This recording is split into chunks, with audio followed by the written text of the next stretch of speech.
Welcome to Anne of Green Gardens. I'm interviewing my friend Nancy, gardener extraordinaire. We're going to see her village and her gnome garden, and then we'll meet her bunny, Coconut. Nancy, thank you so much for being on the show. Oh, thank you for coming. So this garden has been getting a lot of attention on my Facebook, and there's no accident that I only had a few hundred fans, and almost in a month I'm up to over 1,000 fans. And I totally attribute it to, well, all the fans that have clicked on these pictures, because you've done this incredible job with this garden. So how did you get started doing this? I was giving one house as a gift, and I made a little area where I put it in the front and had a garden around it. Then I was given a second house, and it wouldn't fit in that area, so I brought it to the backyard. I liked the way the two houses looked. I landscaped it, changed it many times, and from there bought more houses, and it just kept expanding. Mm-hmm. Well, the first time I saw your village, I came over and I was like, wow, oh my gosh. I had seen some pictures, but I really didn't understand the magnitude of how large this area is. So it's a trapezoidal shape, I guess we could call it, and it's 10 feet by 20 feet, and it's just, one of the things that happened when I came over was I was like, oh, look at this, oh, look at that. And then, you know, I've been over here a couple times now, and I would say, oh, did you just add this? And you'd say, no, that's always been there, because there's so many details, which is just amazing. It's an ongoing process. I'm constantly changing it and adding new plants and changing out for the season. So it's an ongoing thing. Sometimes I don't like something, so I'll pull it and put a new plant, so it's constant. How long ago did you start creating this garden? And for reference, I'll say right now it's June 2012. So how long ago did you start this garden? I started the gnome garden about 1.5 years ago, and originally it was on flat land, and my son made a comment that it should be on hills. So I dug all the plants up, set them aside, brought in some dirt, and kind of stepped on it to make it firm, and replanted.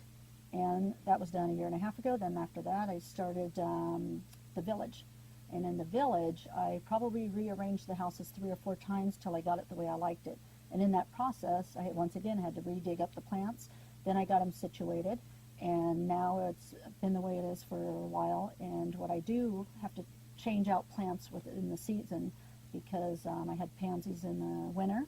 Those I had to take out, and then I put in stalks. Now those are done, and I'll be needing to change those pretty soon. So it's just an ongoing process, and I'm constantly changing plants, but I love to do it, so it's a labor of love. I don't mind, changing out throughout the season.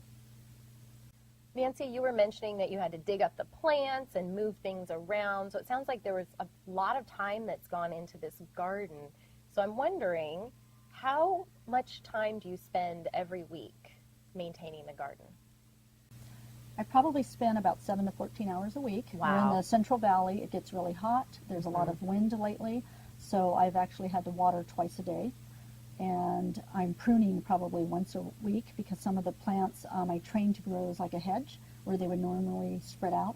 So I'm constantly pruning those to get them to grow the way that I want them to. So yeah, I'm out here every day, but I enjoy it. So one of the things that makes your garden special are the accessories. So I've noticed that you've got gnomes, and you've got a little table and chair set, and some toadstools, and different things that might attract fairies to your garden, or at least if not fairies, you have lots of visitors, I'm sure, that come and look at it. And a lot of these visitors want to know, where do I find some of these different things? For example, let's start with where have you found the houses? 2 the houses, like I said, were gifts, and I purchased the other ones. I ordered them. I work at a furniture store, and they actually sell some of the miniature stuff, so I was able to get some of them through there. And a lot of the things, actually, you can go to nurseries and find them. You can go to different hobby stores and find them. But at the nurseries are a great place to find the miniature items. So I pick up different ones here and there. And I'm actually trying to learn how to make some of these out of cement. You can Google online. So that's something that I'm trying. It's totally not perfected yet, but I am trying to make some of my own. Yeah, I think that's really neat that you're making your own, because I saw some of the molds that you had and the way you had like a little house, and I thought it was turning out really well. So it looks like it takes practice.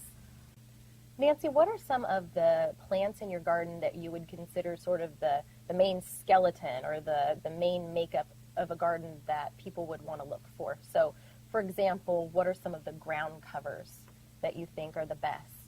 My favorite plants are the isotoma. I have the isotoma blue star creeper and the isotoma white star creeper, and they have a pretty blossom that they get throughout the year. And at one time it almost looked like snow because there were so many white flowers. I like it because I can walk on it, and it's really hard to get through my garden when I need to do pruning. So that turned out to be a really good choice because I can walk on it. The pennyroyal is one I like because it has a minty smell, and a long time ago it was used as an herb. So that is another ground cover. And then you had also mentioned Irish and Scotch moss. Yes, I have the Irish moss and the Scotch moss, and those are also a plant that you can walk on, and those do well, and they stay alive throughout the year. So those are ones, and it goes with the theme of the gnome garden, so I really like to plant those. When you're doing this kind of a garden, you have to have all of the different looks that it takes to make a garden. So you've got your ground covers, and then the next thing I wanted to bring up were hedges, because hedges are really important to kind of define the look. So what are your favorite plants to use as hedges? One of the plants that seems to grow really well as a hedge is a pennyroyal, which I didn't know at the time, but I planted it and I kept pruning the sides of it, and as I did that, it would kind of grow up in height, and I just kept training the sides. I would prune them, and that seemed to grow really well as a hedge. Another one is the thyme, and I love it to use it as cooking also, and I think I have about 4 varieties in the yard, and I'm just constantly pruning it, the top of it down and the sides of it, and that tends to grow really well.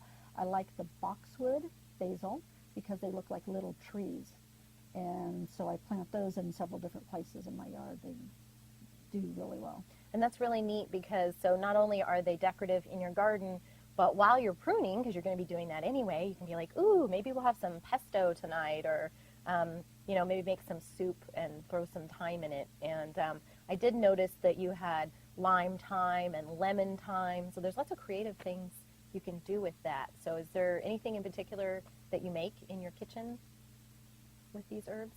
I have some chicken recipes that I make, and I'll use the thyme in that, and it really boosts the flavor in the food that I make, so I like using that. And the basil, of course, that adds a lot of flavor to pasta dishes, so I use that for that also. One of the accessories you can purchase for a garden is an arbor or a fence and that sort of thing, and you can have vines growing on it. And I noticed that you have wire vine, which is Muhlenbeckia, which is a really pretty plant. Can you tell me how you're using that in the garden? I have it in the front I have a church in the front, and I have a pathway, and I have an arbor, and I put one on there, and actually 2 in the front, 1 in the back. The thing with the wire vine, it grows very fast, so I'm constantly pruning it because it covers the arbor so well that actually you can't even tell there's an arbor anymore. So it does require a lot of pruning, but it's a very pretty plant. It's very easy to take care of and very durable. It doesn't seem to take a lot of care. And then the other plant I saw that was a neat idea that a lot of people might not think about using is the sweet potato plant. Now the difference between the two would be that the wire vine will grow from year to year, and a sweet potato plant has a tendency to die off once it gets cold, although I've heard some people can get it to come back. What's your experience with that one? That one is one I just planted. I just like the color of it. I wanted to bring some purple, dark, deep colors in, so I planted that one. And it'll be a trial to see how that works out. But it's a new one that I just planted, yeah. Great. To complete the look of your garden, I noticed you have some plants that you use as trees, and some of them are topiary. And the way you've done them with the scale that you used, they look like little miniature trees that work perfectly in your village. Can you tell us what some of these plants are? One of the plants that I like to plant that looks like a tree and goes very well with the Tuscan theme of the Tuscan house that I have is the lemon cypress. and I have quite a few of those planted in the yard.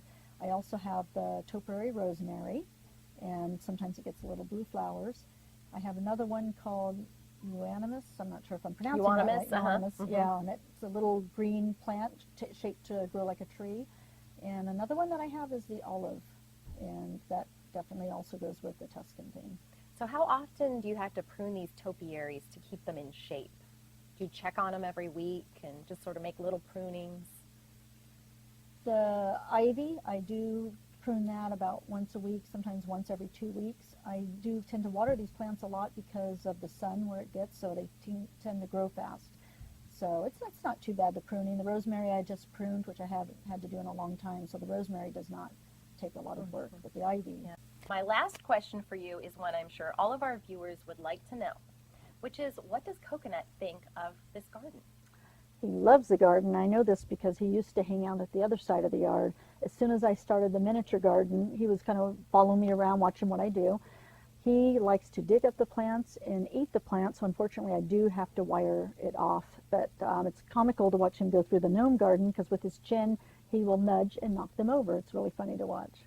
Wow. Well, I'm glad he got a chance to enjoy the garden today, since it sounds like he doesn't get to hang out there. I noticed he was chomping on one of your prized plants earlier, so, well, good job, Coconut, right? Well, thank you so much for watching. I hope you had as much fun as I did learning about Nancy's garden and all of her plants and the accessories that it takes to create a miniature garden. And now you know it takes work, but it's still possible. You can make a miniature garden. So if you do make one, please contact me at my website, www.anneofgreengardens.com. And stay tuned for the end of the show. We're going to do a little bit of a tape roll of all the plants that we talked about in the garden, and we're going to tell you which plant zones they do best in, USDA zones, because like I mentioned before, we're filming here in the Central Valley of California, so it might be different for your yard. So thanks for watching, and as always, happy gardening.